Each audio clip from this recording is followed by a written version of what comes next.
mechanic. Right there. Told you she was my good luck charm. So for all your diesel needs, call DJ's Diesel Service. No. She'll fire you right up.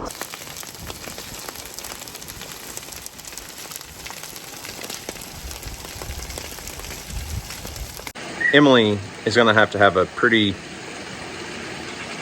I don't know if I would call it a major surgery, but a very significant surgery. Well, what's up, guys? It's Daniel from Arms Family Homestead, and you remember the other day, the last video, I was having all kinds of problems with the skid steer, and not all kinds of problems, but I broke the same hydraulic fitting twice. Well, later, after that, which was today for me, it's a couple days for you guys, I guess, but took the skid steer out and did some brush mowing, did some cleaning up. Just wanted to make sure that new fitting was going to work. Well, guess what? It worked. It has not broken. I put about 2 hours on it, and that fitting is still intact. But that's not where the problems ended. So I'd been doing a bunch of cleanup and mowing some roads and trails and just knocking down some cedar trees, you know, just blowing off some steam on my neighbor's place, cleaning it up. And I got everything done I wanted to do, and it was, you know, time to head back to the house and do my chores. So I came out of our little gate opening in the fence and was like, well, why don't I just mow along my ditch and knock down this 4-foot tall Johnson grass and weeds and stuff as I go on back home. So I did. And it's not flat, but there's a little bit of a ditch, but it's not much. And I'm tootling along, minding my own little business, just doing my thing, and turn right to come up out of the ditch there. And the skid steer didn't want to turn. And I could tell by the sound it was making, I had rolled a track out of alignment, out of place. And as you can see, the track's not supposed to be touching the metal. I'm supposed to have a gap like this, obviously. Okay? So somehow I managed to roll off of the alignment teeth that all these rollers, so everything, the whole track is basically scooted in. Everything is out of alignment except that main sprocket. It's still where it needs to be, but everything else, all the rest of the rollers are out of alignment. This is supposed to be in that gap right there. Yeah, tons of fun, right? And if you look at like the silver lining aspect, it happened on my driveway. Usually when something like that happens, it's way back in the woods, in a ditch, and the hardest place to get to. Luckily, it's right here where we can work on it. However, it's not really a one-man job. Some of you may be able to do that, may be able to put tracks on and off and in the field by yourself.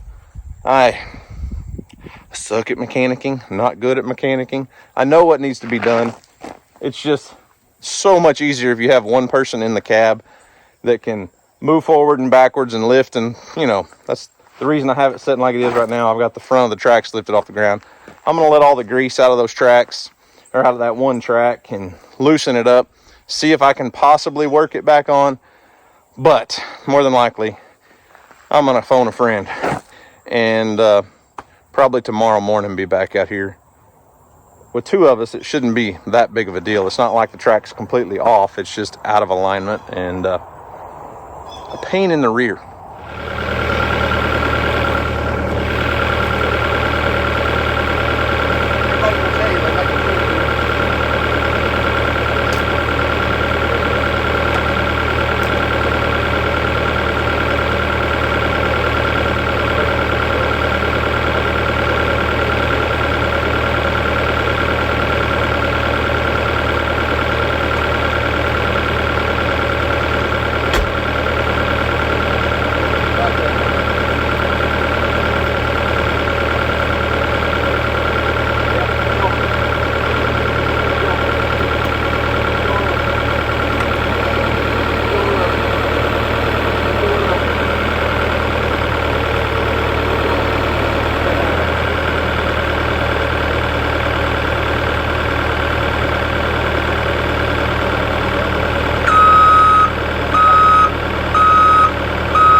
Well, that went way smoother than I anticipated.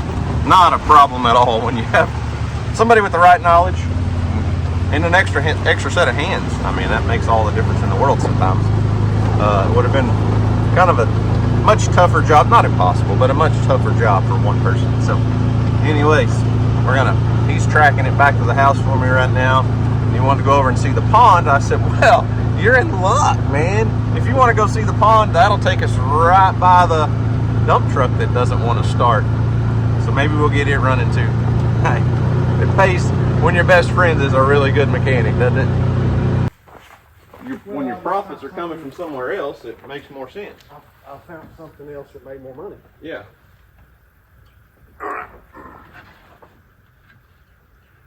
This can go one or two ways.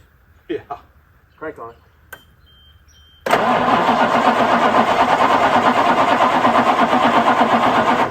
going.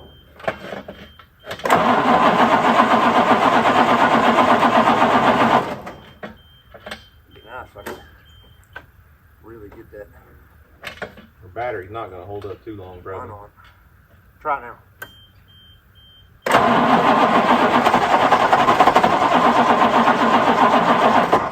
Try it now.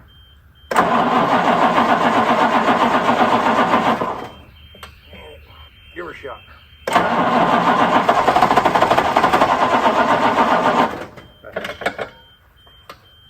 Oh man. I'm going to leave that off. Yeah. Because that's where you really need to be spraying it. But yeah, that battery needs to be charged in the bunch. Yep.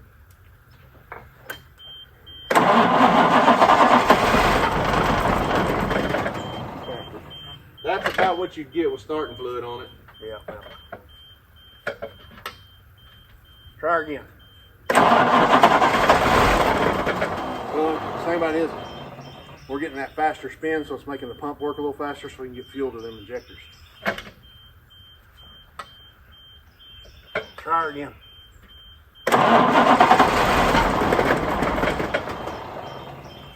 Try her again.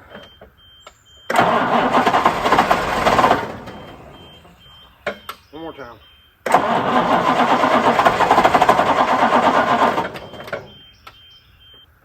Okay. One more time, we'll be done. You're just going to get you a bunch more freaking deal and have your wife just, or one, kids just Yeah. Get it running, and then it'll pick up. It's so far down. Because it's not even trying to, it's just from set, did y'all have any problems starting it out there? Oh, yeah. You had to crank on, crank on, crank on? Yeah. Yeah, we eventually got it started with, Beanie was spraying starter fluid into it while I was cranking on it. Well, it needs a ton of starter fluid to get it started. Made in Sulphur shop.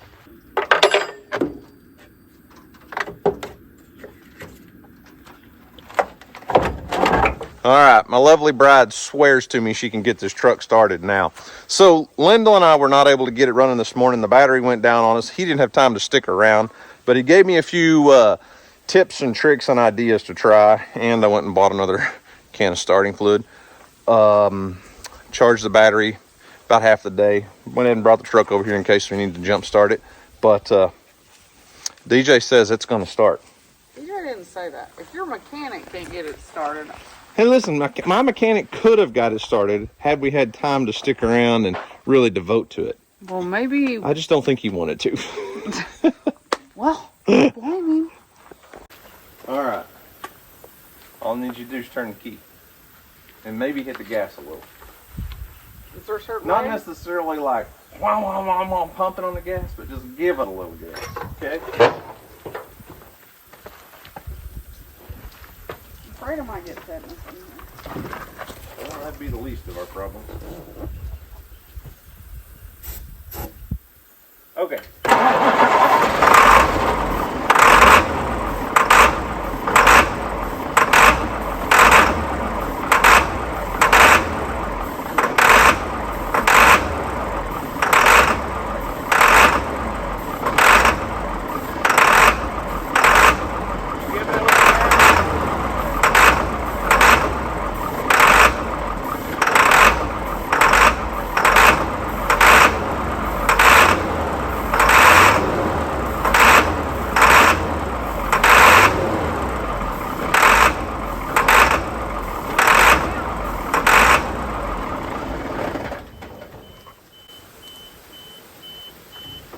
Well,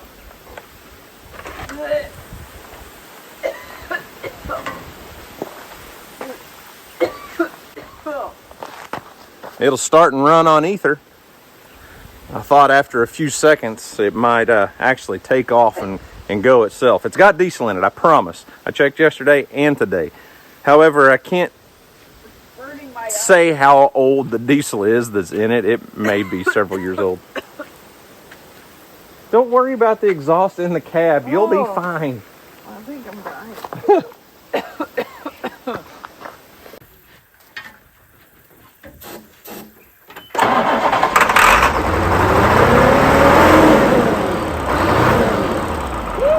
What's that? What's that? He's running! He's running! Look at that! Diesel mechanic. Right there. Yeah. That's all it took.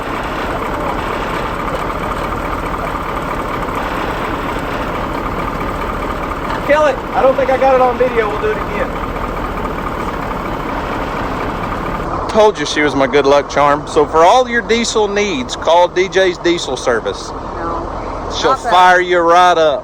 I'm telling you. No. I know on those cold mornings when I'm moving slow and I just won't fire up, man, she can fire me up too. DJ's Diesel Service. We're going to make that a t-shirt. That's what DJ's Diesel Service, and put her phone number right at the bottom because she got the truck started. Oh. Like 5 first gear. We are officially moving. Wheels are moving on the dump truck. Now here's the question. Do we take it straight home or do we try to move a couple loads of dirt? I know what my wife would say. I just don't know that I can agree with her. Hey honey, you think my big dump truck's sexy, don't you? Listen to her purr. Hey, should we go ahead and just take it straight home or try to move a few loads of dirt? I already told you my thoughts. I think it's a little risky going up there. Risky? Yeah. Ain't nothing risky. Okay. I thought you were going that way. Need momentum. Oh.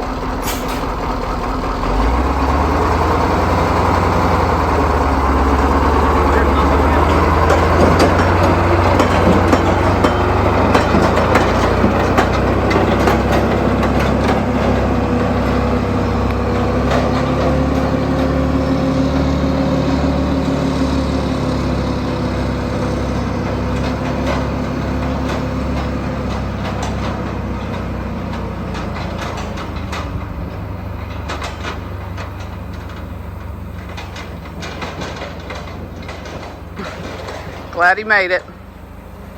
Hope it's not stuck over there for a few days. Kelsey here? Oh, she's going around.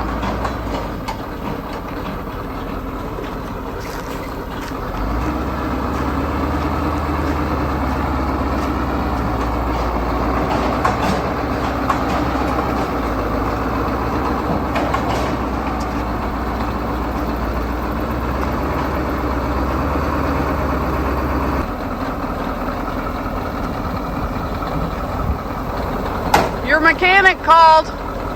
My mechanic called? Yeah, he said don't kill it. That's why it's still running. I'm just going to leave it running. But I can't help myself. I have to move a couple loads of dirt. Otherwise, it was useless borrowing the truck. So, I haven't been over here. Looks like a disaster zone. It is. It used to be a beautiful pond. Now it looks like a bomb went off. I think It sure does. I think a comet hit right out there in that green spot. Yeah, it looks like a bomb was set off out here. Yeah. Aren't you proud of all the work I've done? I don't know. Is proud the right word? Proud. You will be. Well, eventually, So when there's... I will have it set up. It'll be beautiful someday, and you can come over here and get on the boat, jump off and swim. I doubt it. It's still a pond. I like lakes and beaches. Lakes and beach. What if I make you a beach? No. like the Gulf, more specifically. Okay, I gotta go get a skid steer so I can load the truck. Okay, bye.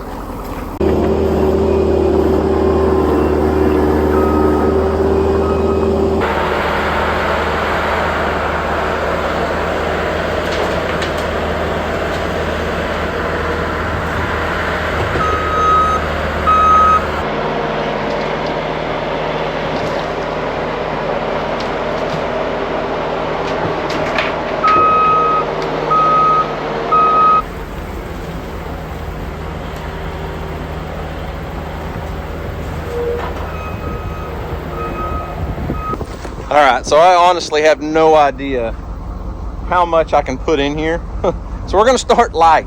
That's 6 scoops with the skid steer, 6 bucket loads. I feel like it should be able to dump a lot more weight than that. The last thing I want to do is overload it and then have to shovel it out. So let's go see if it'll dump.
First load, 6 scoops. Second load, 8 scoops.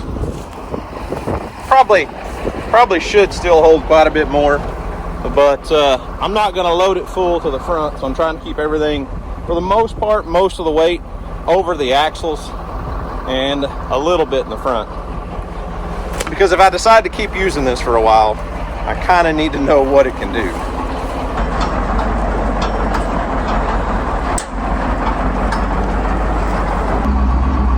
Would be nice to have an air conditioner. Guess that's why you got to open those side windows, get a little airflow in, right? I mean, when it's running, it's not a bad little truck. It's fun to drive, easy to drive, and I feel like it's pretty stout. It'll do most of what I need it to do. It is big and not very agile, so getting it in and around behind the pond is going to be pretty sketchy.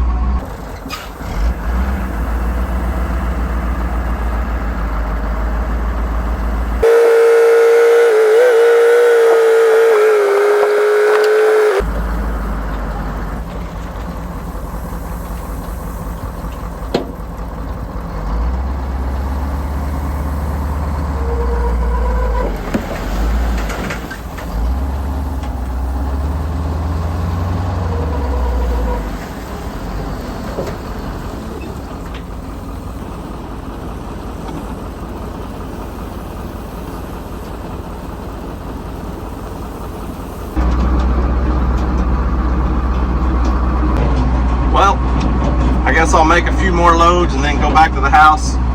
And I've got to do some stuff for the wife.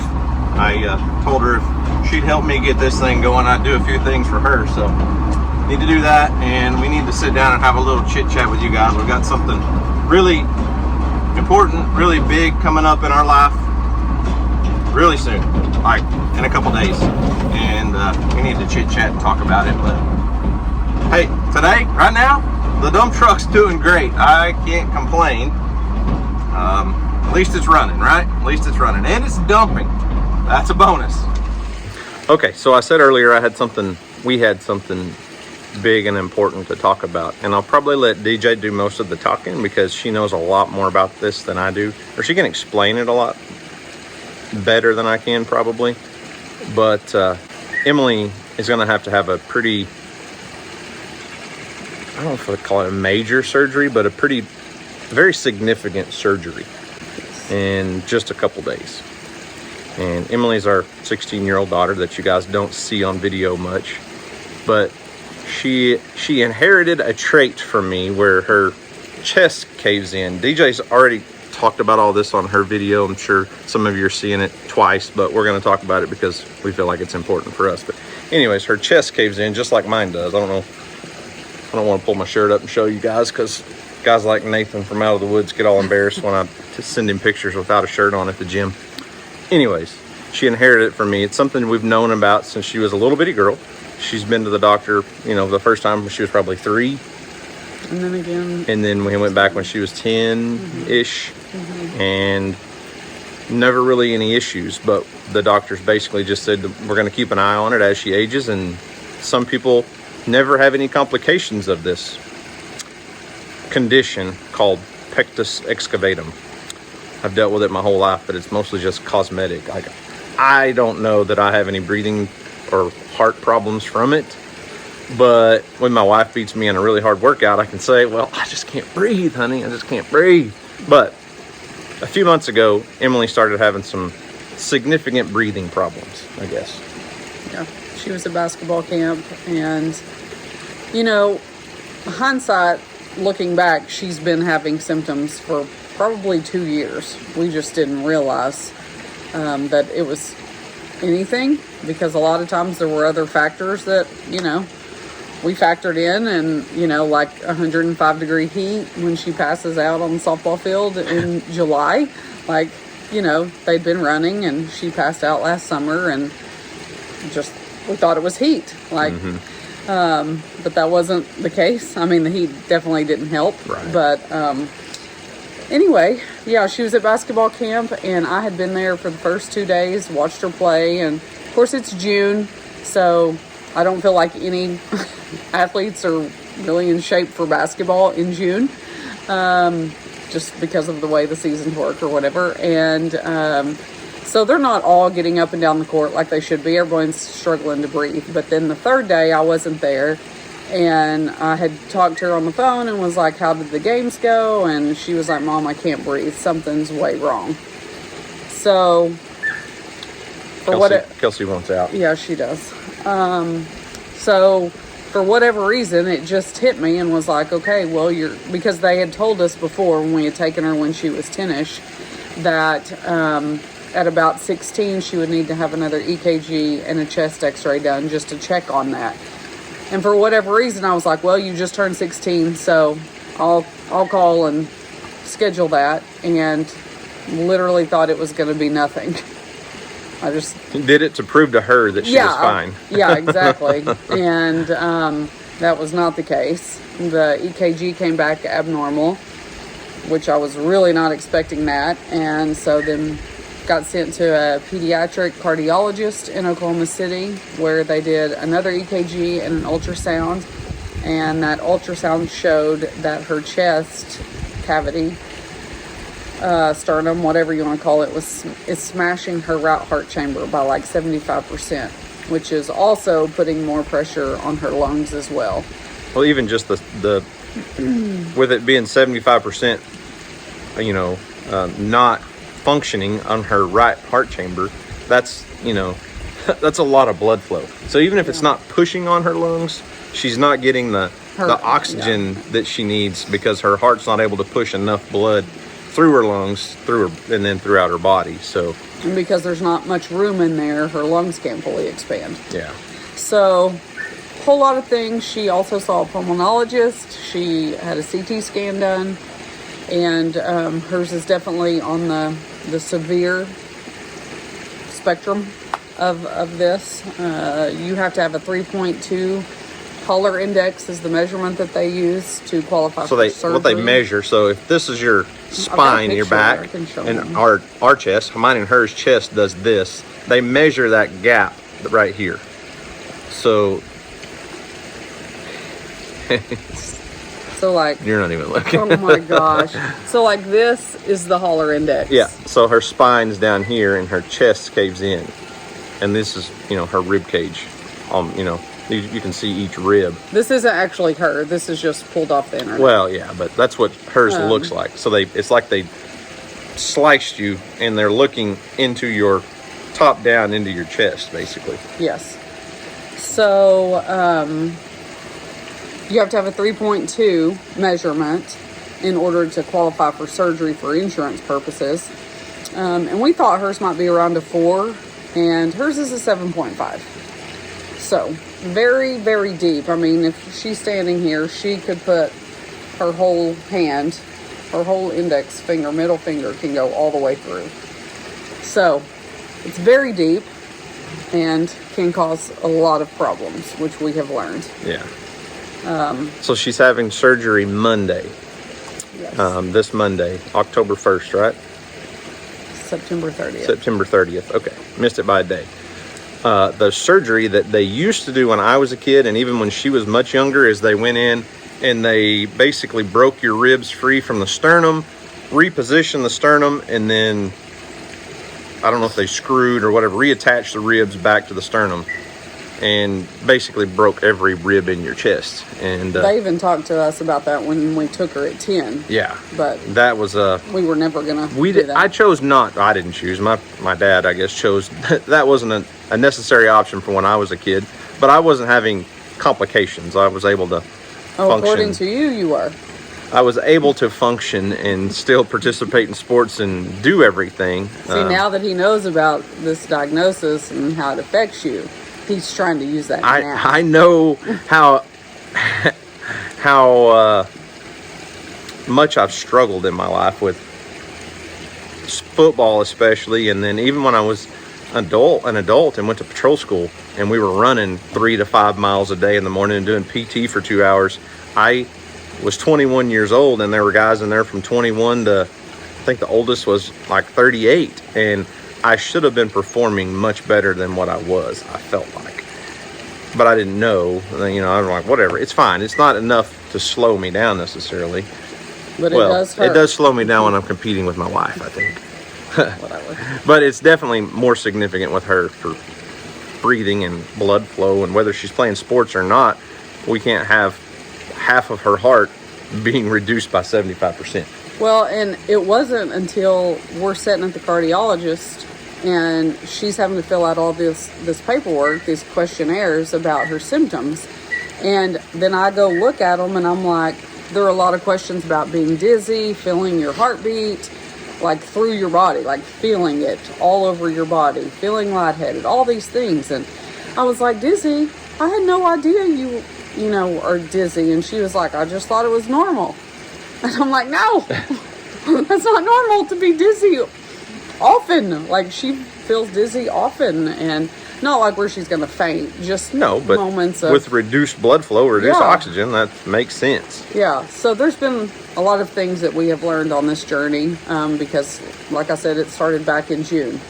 And we thought the surgery was going to end up being toward the end of August, and that didn't happen because of scheduling with surgery or with the surgeon and some other things.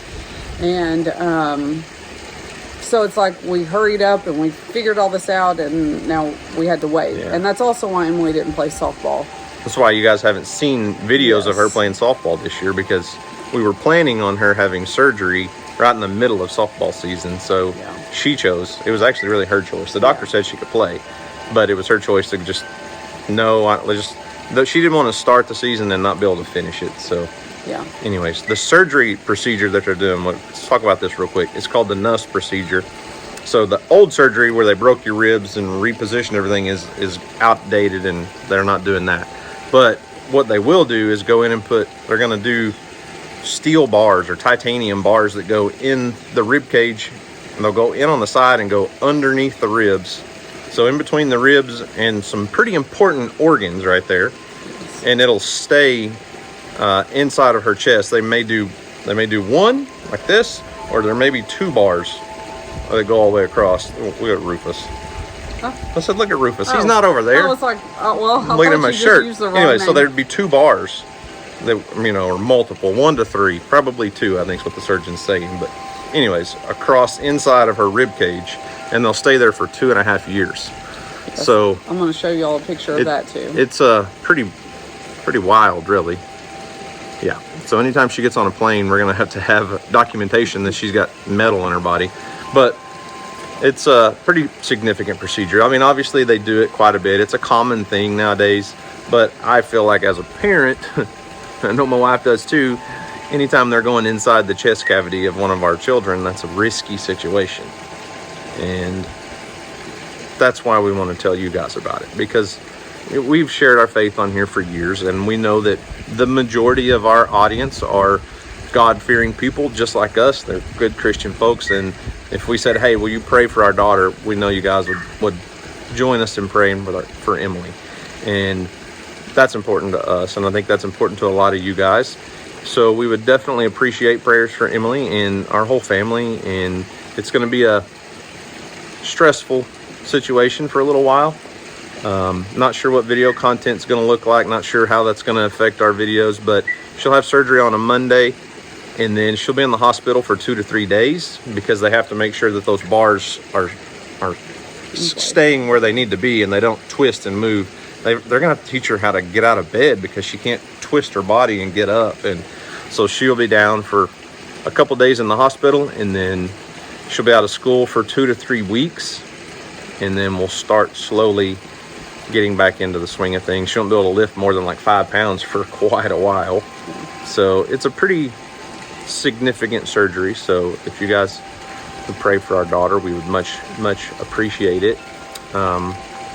But we share our life, and we share our ups and our downs, and I try to make most of what we do a funny comedy.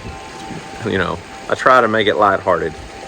When Lyndall was here this morning helping me put the track back on the skid steer, when we first got started, he was like, hey, don't video yet until we figure this out. We'll get it going, and then you can turn on the camera because I don't want to look like an idiot. I said, Lyndall, that's what I do.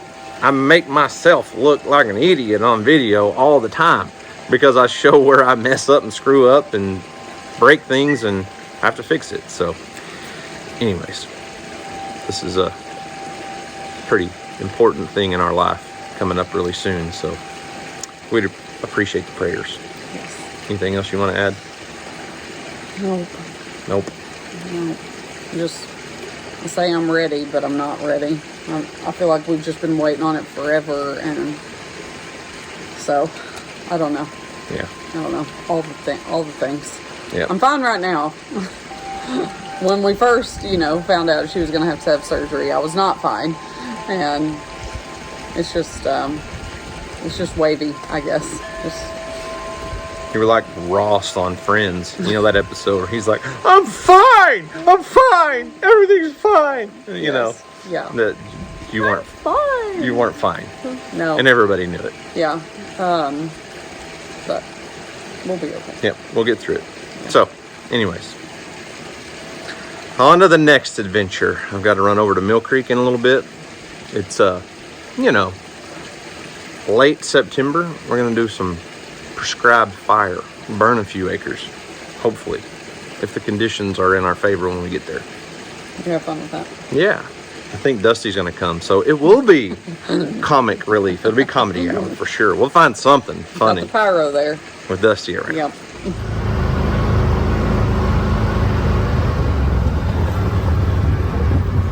All right, made it over to Mill Creek. Dusty's here. Cole Fagan's here. Cole, if you're not familiar, Cole helped us with our burn plan and did all of our big prescribed fire here when we burned about 60 or 70 acres this past winter. Cole works for Oaks and Prairies joint venture. I don't even understand it. I call him the bird guy.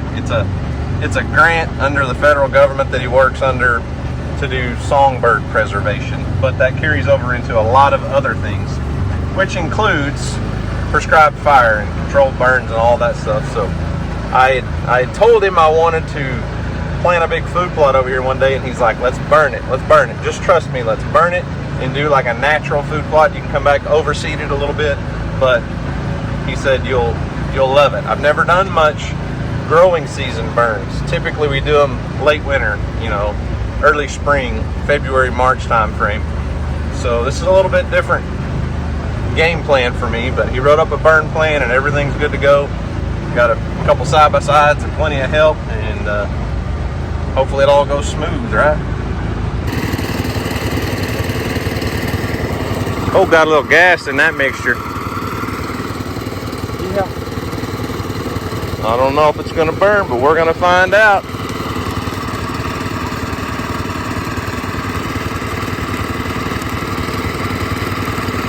Never tried to burn this time of year like this. He swears by it. Should be dry, even though we got rain, but.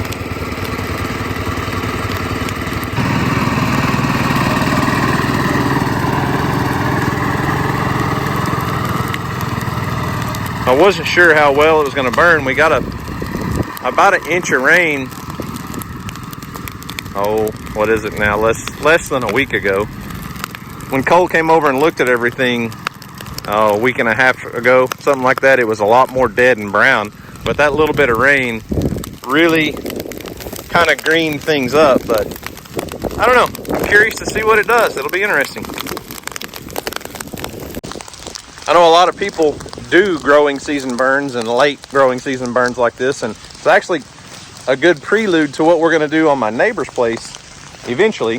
When we get it all cleaned up, we're going to do a September-ish time frame burn, and there'll be 80 or 90 acres there that we're going to burn. And I think if we do it, you guys have seen it, it's growing up, getting incredibly tall and thick, and I don't know, I've never done this time of year.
Well, everything's pretty much fizzled out. I've got a little smoke spots coming up here and there where a log or something might be burning, but as you can see, it was all 100% successful. No problems, no issues, nothing got out of control.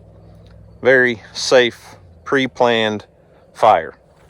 And this is really going to spark a lot of green fall growth for the wildlife, for the deer.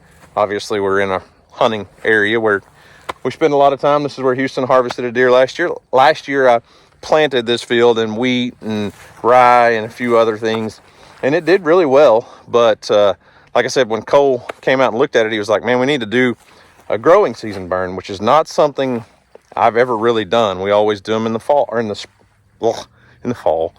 late winter, and it's different. So if it hadn't rained about a week ago, I think we would have probably got a lot cleaner burn, burned up a lot more of the weeds and stuff. But as you can see, it did a lot of good, and there'll be a lot of stuff. If we could just get a little bit of moisture, we're getting a heavy dew every night.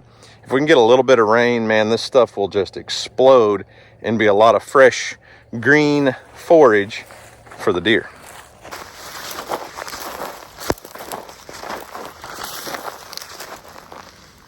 So I'm really excited to see the difference this makes. Like I said, I've never done a prescribed fire this time of year, a growing season burn like this. So I'm really curious to see what this field looks like over the next few months, and even going into spring.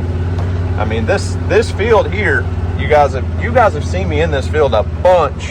If you've watched the channel for very long, I spent a lot of time on the skid steer over here with the disc mulcher. When we first bought this place, it was covered in cedar trees, and even all around these, most of these are hickory trees that are out here in this field. But you know, there was a circle. You can still see the dead circle where I mulched everything around these trees. There was a circle basically the size of the limbs, about the diameter of the limbs, going around each one of these big trees in this field that was just completely overgrown. And I don't know, it looks so much better now. And considering the fact that this was an overgrown field that had been covered in cedar trees, it did fairly well. I think it could have had a lot more grass cover on, a lot more thatch to burn, but some areas did really, really well. But some of it didn't. It was just too green and didn't have near enough dead underneath like in here. And that's okay, nothing wrong with it, but I'm excited to see how it turns out, see how it regrows, see what it does for the land. I don't know, it's interesting.